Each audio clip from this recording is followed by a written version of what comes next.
ফ্যাসিবাদের বিদায়ের পরে সারা বাংলাদেশে উৎসব মুখর পরিবেশে দুর্গা পূজা থেকে শুরু করে ধর্মীয় সকল উৎসব কিন্তু যার যার উৎসব নির্বিঘ্নে আমরা পালন করতে পারছি। রাজনৈতিক প্রোগ্রাম বলেন, সামাজিক প্রোগ্রাম বলেন, সকল প্রোগ্রামই যার যার অবস্থান থেকে আমরা সুন্দরভাবে সুষ্ঠুভাবে নির্বিঘ্নে পালন করে যাচ্ছি। এটির একমাত্র দাবিদার এই দেশের জনগণ, ছাত্র জনতা এবং বিএনপির ভারপ্রাপ্ত চেয়ারম্যান দেশনায়ক তারেক রহমানের নেতৃত্বে বিএনপির নেতা কর্মীরা বিগত দিনে এই আন্দোলন সংগ্রামে অসংখ্য নেতা আমাদের গুম হয়েছে, খুন হয়েছে, জেলে নির্যাতনে ভোগ করেছে।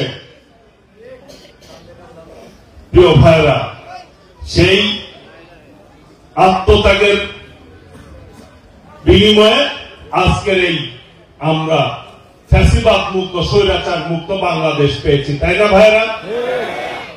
আজকে ফ্যাসিবাদের বিদায় হয়েছে।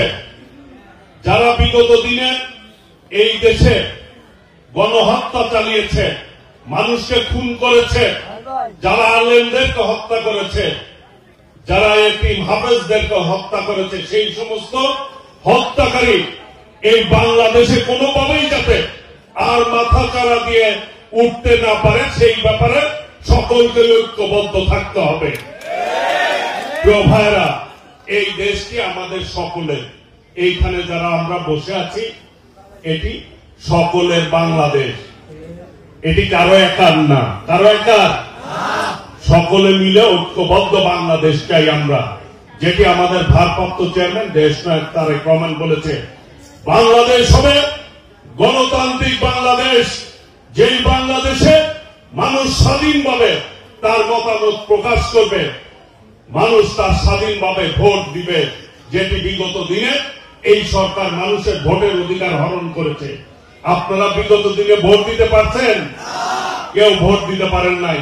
সেই ভোটের অধিকার প্রতিষ্ঠার বাংলাদেশ, যেই বাংলাদেশে কোনো হানাহানি থাকবে না, কোন সন্ত্রাস থাকবে না, নৈরাজ্য থাকবে না, সকলের ভাই ভাই হিসাবে ঐক্যবদ্ধভাবে এই বাংলাদেশটি আমরা গড়ে তুলতে চাই।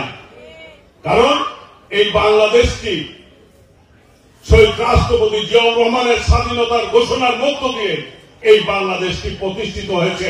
৩০ লক্ষ শহীদের রক্ত, ২ লক্ষ মা বোনের ইজ্জতের বিনিময়ে এই বাংলাদেশকে আমরা প্রতিষ্ঠা করতে সক্ষম হয়েছি।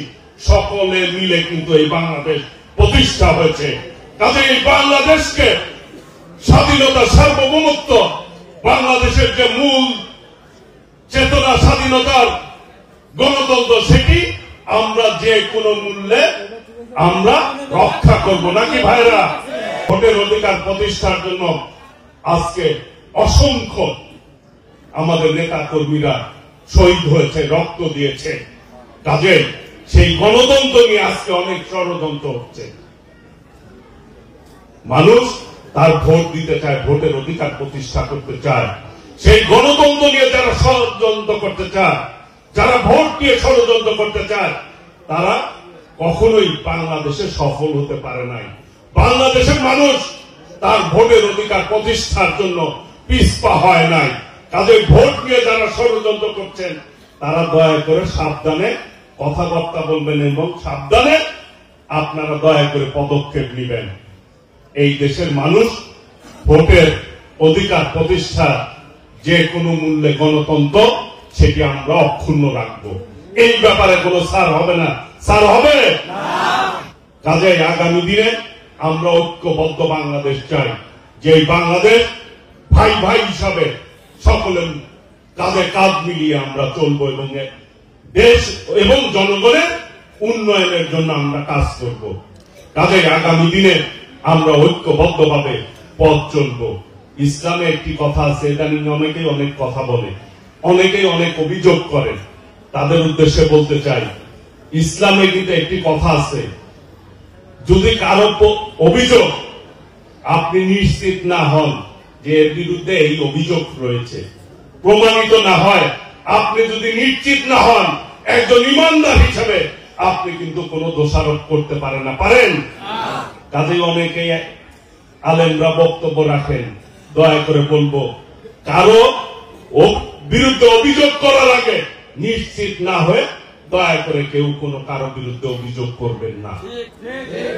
আগামী দিনে আমরা ইনশাল্লাহ ঐক্যবদ্ধভাবে এই বাংলাদেশটিকে গড়ে তুলব এবং গণতান্ত্রিক বাংলাদেশ, যেই বাংলাদেশে থাকবে সকলে মিলে ঐক্যবদ্ধভাবে আমরা পথ চলব।